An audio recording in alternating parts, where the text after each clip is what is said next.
Salam dan bahagia, Bapak Ibu Guru hebat di seluruh Indonesia.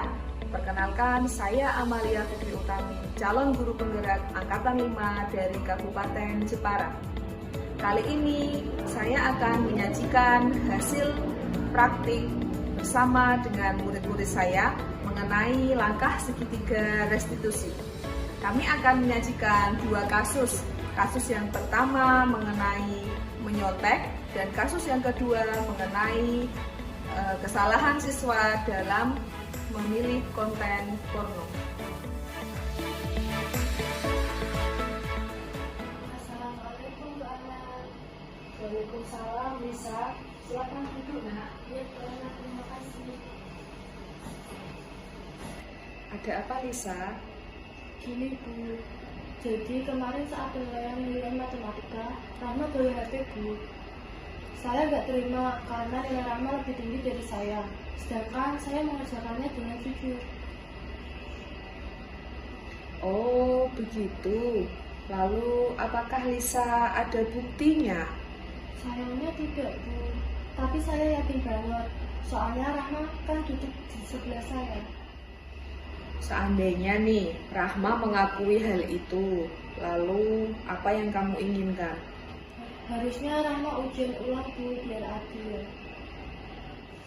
Baiklah kalau begitu, tolong panggilkan Rahma untuk datang menemui Bu Amel ya. Baik Bu Ana.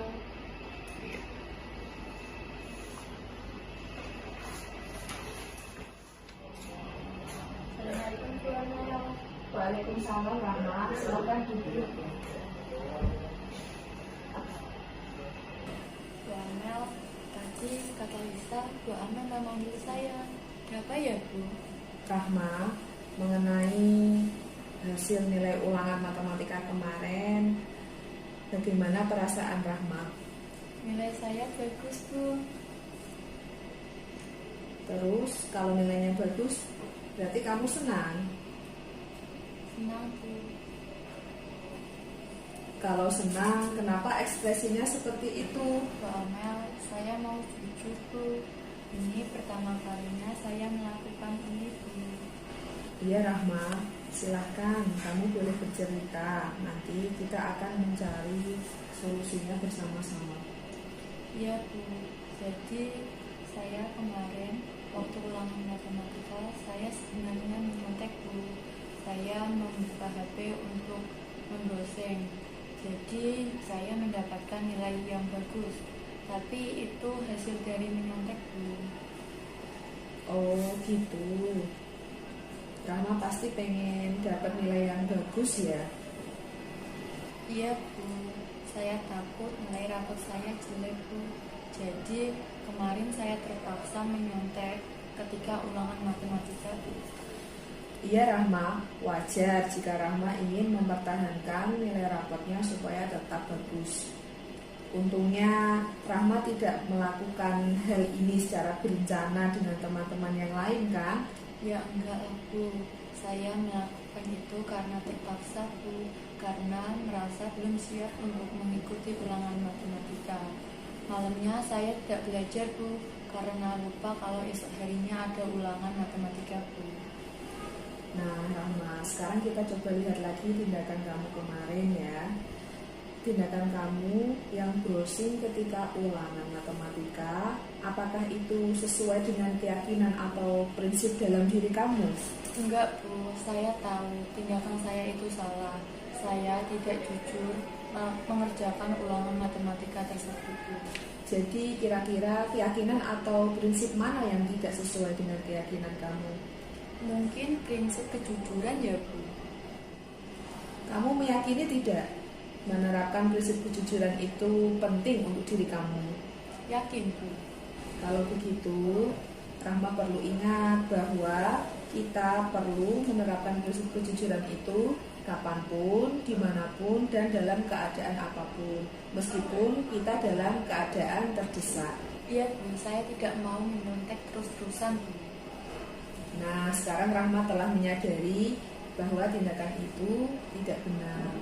Apakah Rahma mau memperbaiki masalah ini? Bersedia Bu. Kalau Rahma memperbaiki masalah ini, Rahma akan menjadi orang yang seperti apa? Saya jadi anak yang jujur kali ya Bu, dan bangga jika mendapatkan hasil prestasi dengan cara yang jujur Bu. Iya, benar. Menurut Rahma, bagaimana rasanya menjadi orang yang seperti itu? Rasanya pasti senang ya Bu, karena nyaman, tidak ada yang membebani ketika menjalani pendidikan atau sekolah ini Bu. Baiklah kalau begitu, yuk kita coba pikirkan bagaimana cara menyelesaikan masalah ini.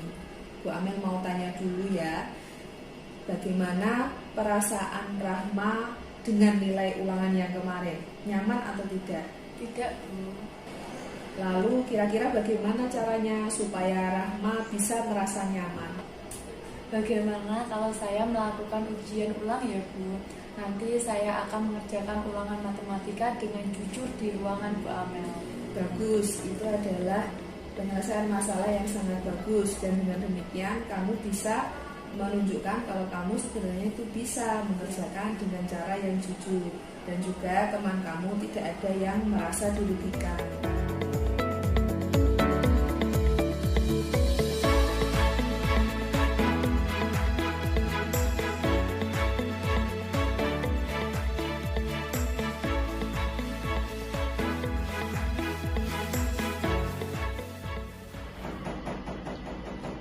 Ya, Selamat pagi Bu Amel. selamat pagi Adit. Selamat pagi. Iya Bu, terima kasih. Ada keperluan apa di menemui Bu Amel? Ini Bu, tadi saya Adit lagi ada masalah ya? iya Bu, Coba Adit boleh cerita supaya kita bisa mencari solusinya bersama-sama. jadi saya ketahuan Pak Firman Bu. Saya waktu itu membuka konten TikTok saat jam kosong Bu. Dan saya membuka konten cewek yang joget-joget di FYP saya Bu. Kemudian saya terlena dan tiba-tiba Pak Firman datang dan memarahi saya Bu. Saya disuruh menemui Ibu untuk menyelesaikan masalah ini Bu. Oh gitu. Adit, tidak ada manusia yang sempurna dan terkadang memang kita bisa melakukan kesalahan. Apalagi Adit kan sekarang sedang dalam masa puber ya. Pasti penasaran juga dengan konten yang semacam itu. Iya Bu, saya penasaran dan saya jadi keterusan deh Bu. Iya Adit, memang hal yang semacam itu bisa membuat kita terlena. Dan untungnya Adit tidak melakukan hal yang merugikan orang lain ya.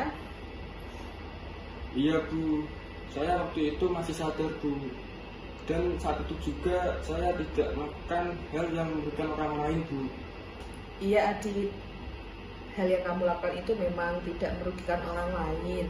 Tapi Adit tidak terpikirkan kan untuk melakukan hal yang lebih parah dari ini? Ya enggak lah Bu. Nah Adit, sekarang kita coba kembali pikirkan tindakan kamu tadi ya, yaitu menonton konten TikTok berjoget-joget. Menurut Adit, apakah tindakan itu sesuai dengan keyakinan kelas atau prinsip-prinsip yang ada di dalam diri Adit? Enggak Bu, tindakan yang saya tadi lakukan itu salah Bu. Dan di dalam agama saya itu dilarang. Dan kali ini Bu, saya tidak akan canduran untuk menonton konten yang seperti tadi Bu.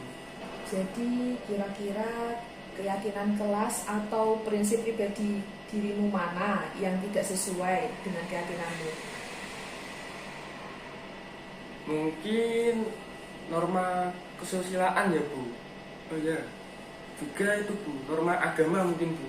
Nah, sekarang Bu Amel mau tanya, kamu meyakini tidak bahwa norma kesusilaan dan norma agama itu penting untuk diri kamu?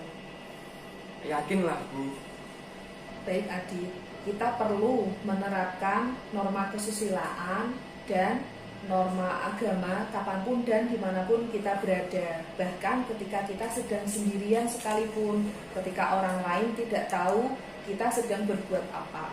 Apalagi tindakan itu sebenarnya merugikan diri kamu sendiri kan? Iya Bu, saya tidak akan kecanduan nonton seperti tadi Bu. Dan itu bisa membuat belajar saya terganggu Bu, akan membuat nilai saya turun juga. Baiklah, sekarang Adit sudah menyadari kalau tindakan tadi itu adalah sebuah kesalahan. Apakah Adit bersedia menyelesaikan masalah ini? Bersedia Bu. Kalau Adit menyelesaikan masalah ini, Adit akan menjadi orang yang seperti apa? Saya akan menjadi anak yang lebih bisa mengendalikan diri saya sendiri Bu. Dan saya akan menjadi orang yang alim, soleh, dan berakhlak baik juga Bu. Ya, menurut Adit, bagaimana rasanya menjadi orang yang seperti itu? Ya pastinya lebih nyaman ya Bu. Dan juga sangat senang sekali karena Desma itu bisa menjadi teladan bagi teman-teman saya Bu. Dan saya akan lebih bisa memilah konten-konten yang menurut saya baik dan menurut saya buruk Bu. Gitu. Baiklah kalau begitu, yuk kita pikirkan bagaimana kita menyelesaikan masalah ini. Adit punya hobi apa? Saya suka berenang Bu. Dan saya juga suka mengedit video ataupun gambar Bu. Wah, pasti seru ya.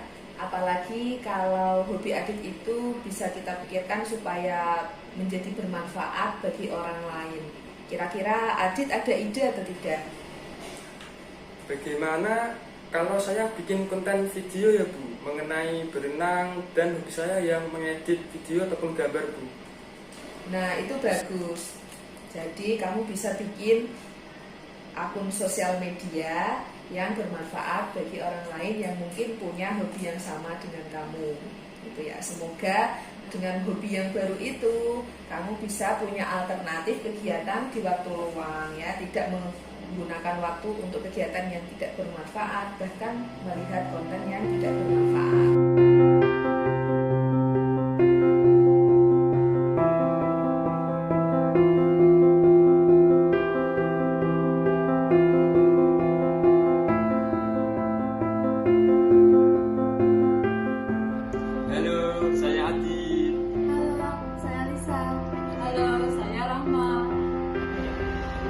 Pendapatmu, kamu setuju nggak kalau ini diterapkan di sekolah kita? Menurut saya setuju, karena dengan adanya segitiga restitusi ini sangat membantu BK dalam menyelesaikan sebuah permasalahan di lingkungan masyarakat sekolah. Kalau dari segi siswanya bagaimana? Kalau dari siswanya mungkin lebih enak, lebih mudah dalam menyelesaikan sebuah masalahnya tersendiri itu. Setuju, karena dengan segitiga restitusi ini dapat membantu siswa dalam menyelesaikan masalah, tidak hanya diberi hukuman, karena hukuman terkadang tidak sesuai dengan kesalahan siswa. Saya setuju dengan adanya segitiga restitusi ini, siswa tidak mendapatkan hukuman karena hukuman tidak menumbuhkan kesadaran dalam diri siswa tersebut dan bisa berpengaruh pada mental siswa tersebut. Bagaimana pendapatmu tentang praktek segitiga restitusi ini? Menurut saya, dalam praktek segitiga restitusi ini saya menjadi lebih tahu bagaimana dalam menyelesaikan suatu masalah, mulai dari awal permasalahan, menanyakan keyakinan, dan menemukan cara untuk menyelesaikan masalah. Praktek segitiga restitusi ini, saya merasa terbantu karena dapat menyelesaikan suatu masalah dari awal masalah hingga cara memecahkan masalah tersebut. Dengan adanya segitiga restitusi ini, saya dapat menyelesaikan masalah dan menyadarkan diri dari kesalahan yang saya buat serta memperbaiki diri dari niat saya sendiri. Bapak Ibu guru hebat di seluruh Indonesia, demikian sajian kami mengenai praktek segitiga restitusi. Semoga kita semua bisa menjadi guru yang mampu mengambil posisi kontrol sebagai manajer dan mampu menerapkan segitiga restitusi dalam membantu siswa memecahkan masalahnya. Terima kasih. Saya Amalia Fikri Utami, calon guru penggerak Angkatan 5 dari Kabupaten Jepara. Salam dan bahagia.